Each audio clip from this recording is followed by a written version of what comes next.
আপনাদের সকলকে বাঙালিয়ানা 2.0-তে স্বাগতম। আশা করছি সকলেই ভালো আছেন। আজকে আমি আপনাদের সাথে মাওঘাটের স্পেশাল একটি রেসিপি শেয়ার করব। ইলিশ মাছের লেজ ভর্তা, সাথে থাকছে কাটা ছাড়ানোর সহজ কিছু টিপস। তো চলুন শুরু করা যাক আজকের রেসিপিটি। তার জন্য এখানে আমি দুটো ইলিশ মাছের লেজা নিয়ে নিয়েছি। তারপর এখানে 1 চামচ পরিমাপে হলুদ আর অল্প লবণ দিয়ে হাত দিয়ে লবণ হলুদগুলো মাছে খুব ভালোভাবে মাখিয়ে নিব।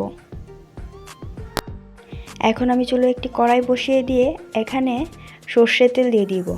এই রেসিপিটা বানাতে আপনারা অবশ্যই এখানে সর্ষের তেল ব্যবহার করবেন।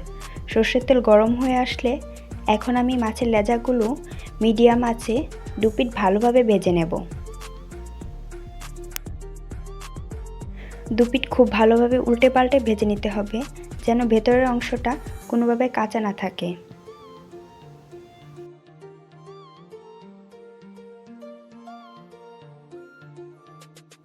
মাছগুলো খুব ভালোভাবে ভেজে নেওয়ার পর উঠিয়ে একপাশে রেখে দেব। এখন আমি মাছ ভাজি কড়াইয়ে 4-5টা শুকনো লঙ্কা ভেজে নেব।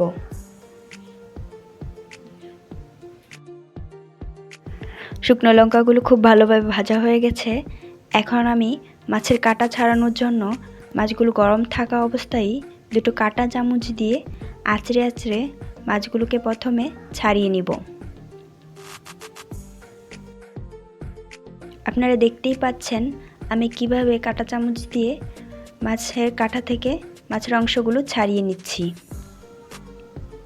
ঠিক একইভাবে আমি অপর লেজা থেকে মাছের অংশগুলো ছাড়িয়ে নিব। মাছগুলোকে আমার লেজার মোটা কাটা অংশ থেকে ছাড়ানো হয়ে গেছে। এখন আমি মাছগুলোকে থেতলে নেব। আপনারা এখানে পুঁতা অথবা গ্লাসের নিচের অংশ ব্যবহার করতে পারেন। মাছগুলোকে অল্প থেতলে নিলে মাছের ছোট ছোট কাঁটাগুলো বাছতে খুবই সহজ হয়। আপনারাও এই ভর্তাটা বানানোর সময় এই পদ্ধতি ব্যবহার করে দেখতে পারেন। খুব সহজেই কাঁটাগুলো বেছে নেওয়া যায়।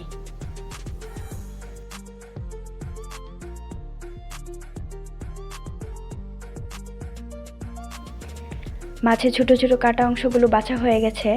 এখন আমি এখানে 4টা শুকনো লঙ্কা নিয়ে নিয়েছি। শুকনো লঙ্কাতে অল্প পরিমাপে লবণ দিয়ে শুকনো লঙ্কাগুলো হাত দিয়ে ডলে মেখে নেব। শুকনো লঙ্কাগুলো হাত দিয়ে ভালোভাবে মাখানো হয়ে গেলে এখন আমি দুটো পেঁয়াজ কুচি নিয়ে নিব। তারপর এতে আবারও অল্প পরিমাপে তেল দিয়ে শুকনো লঙ্কার পেঁয়াজগুলো মেখে নেব। এখন মাছের সাথে সবগুলো উপকরণ ভালোভাবে মেখে নেব। সবগুলো আমার ভালোভাবে মেখে নেওয়া হয়ে গেছে।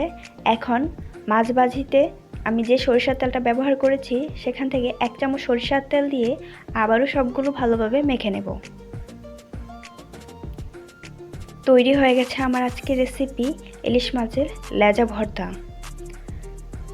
আপনার যদি এই রেসিপিটি ভালো লেগে থাকে তাহলে অবশ্যই একবার ট্রাই করবেন। আশা করছি বাসার সকলেরই ভালো লাগবে। আর আপনার যদি ভিডিওটি ভালো লেগে থাকে তাহলে অবশ্যই লাইক কমেন্ট করে পাশে থাকবেন।